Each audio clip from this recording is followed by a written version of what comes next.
Hi, good morning. Ako po si Risa Salingay, taga Bohol. Isa po ako sa natutulungan ni Ate Jonah Ocolam Ponce.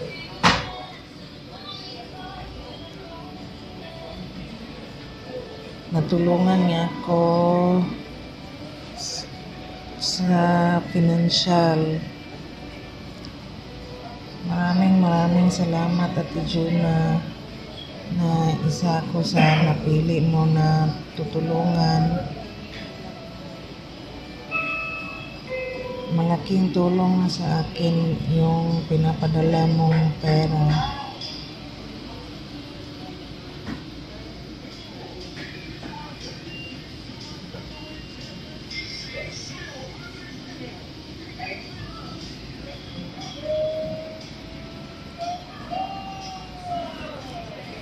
Maraming salamat, Ate Jonah, dahil sa perang pinadala mo nakapag-dialysis po ako. God bless you always, at sana marami ka pang matutulungan kagaya ko na nangangailangan ng financial assistance. Maraming salamat ulit.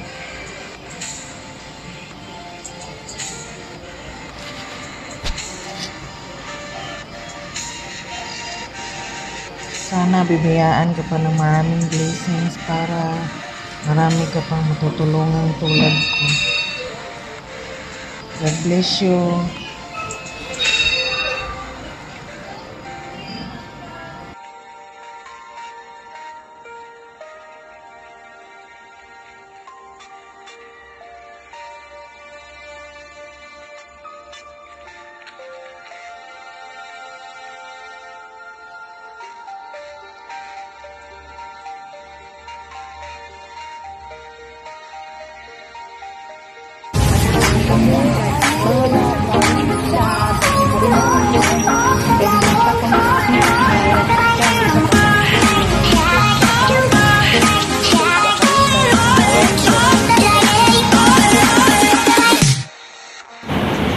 Empes dahil sa ang kundurin to Salingay family ng Bita, no more thirst, no more mourn, tapos na lahat kasi kung buhay ay hiram lamang, pero ito yung sinasabi natin sa book of Ecclesiastes, a time for everything.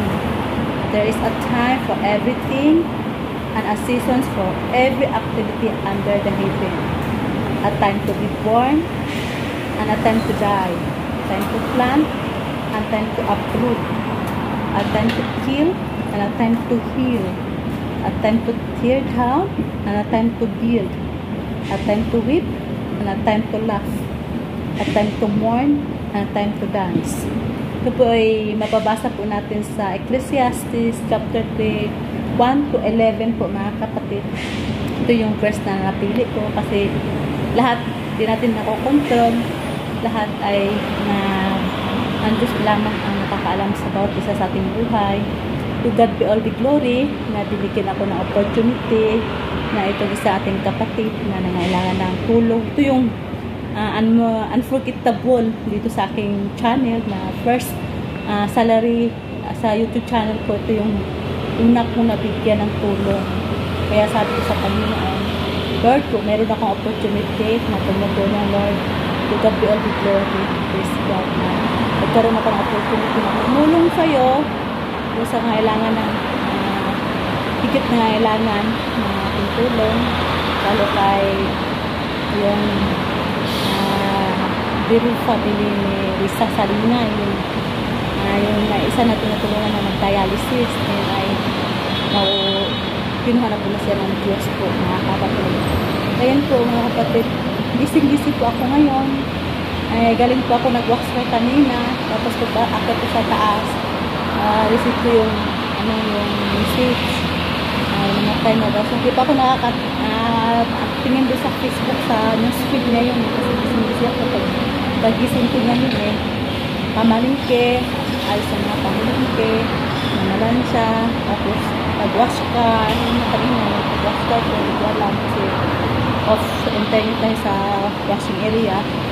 Akit ko tapos patuloy ko ng namalan sa konti, tapos tatapos ko na sa konti, tapos sa kulianso, prepare ako ng pagkain sa mga alaga ko, tapos tatapos ko prepare, kumain ko ng lunch, tapos prepare ako ng lunch, pinululuto na naman ako ng bagong pagkain para sabihin sa alaga ko kasi di naman sasama dito ako sa Cantonese Tower. Dito ako nagbablog muna kasi busy may mga video pa akong di pa na-upload. Nag-love shout out sa aking kapangan at saka Team Royal itaasin kasi busy po talaga. Hindi ko pa napapanood yung mga previous framer tapos mga pa akong mga video kaming si Ayan Pictures. Kaya yung aking tripod, Marie Christine at saka Harry Friend at channel, pamangkin sa pagpunod. Hindi na mixing kamay ko, pero ngayon hindi ko gamit kasi hindi ko naman way out na magbablog. Ito yung ko sa trabaho pa, tingnan mo pag ordinaryong days, ating tsura kung ano-ano lang. Pero kung nakapaglabas tayo, parang wagas na, hindi halata yung mga sinusuot natin. Akala naman natin donyang pala nabigay na ating kapitbahay na Indonesia na pupulot na dun sa basurahan at nagkakataon din na bagay-bagay din sa ating pagsusuot. Ay, anyway, kaya nga lang po, bakit ito sinishare itong aking vlog sa aking mga tulong kasi na-appreciate din niya yung tulong ko kahit paano, kahit kunting paraan kasi yan naman ko mayaman, di ako sikat, di ako celebrity, kung ano na yung tulong lang may bibigay ko sa habag ng Panginoon. Kahit yung isang salita lang yung word na encouragement ay nakaisang nabubuhay na yun sa taong talagang nanghihinga. Kaya alam ko naman lahat tayo nanghihina at ako nga nanghihina, kailangan ko rin ng kapwa ko rin na mag-encourage sa akin kasi once na manghina tayo, down kasi tayo, wala tayong isip na mabuti, wala tayong parang lahat loss of hope tayo pag tayo nahihina, lalo pag may naramdaman ka. Kailangan natin, kaya nga mayroon tayong ministry kung Christian, kailangan natin nagtutulungan, nag-encourage bawat isa sa atin. Ganun din sa ating pagbablog, kailangan din natin nag-encourage sa bawat isa, sa ating team natin gapangan na pili din ako kasi may mga mutual understanding. Iba rin naman hindi naiintindihan, iba nag-i-emote, iba-iba ang ating mga libo na ating mga pag-uunawa. Pero thanks God, binigyan din ako ng ganitong pag-uunawa. Lahat ay naiintindihan ko rin naman yung ibang mga bagay. Hindi pa ko. Ngayon pag-unagbalik talaga, pero okay lang. Praise the Lord. Kasi bibigyan din tayo ng pagkakataon na mag-vlog ito eh. Hihintay na ako doon sa ang Cantonese Tower.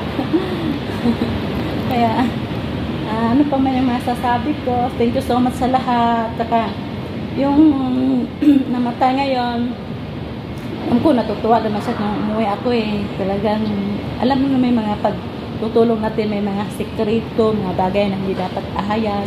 Meron din mga tumutulong tayo na disappointed tayo kasi hindi marunong mag-appreciate. Pero okay lang kasi yung Diyos lang bahala doon ang mag-reward sa atin. At doon gumagawa tayo ng kabutihan para sa kapwa at para sa ating Panginoon. Hindi yung sa ating sarili lang yung glorify, kundi ang Panginoon natin ay glorify sa ngalan ni Jesu Cristo. In Jesus' name. Amen. Thank you for watching. God bless you all.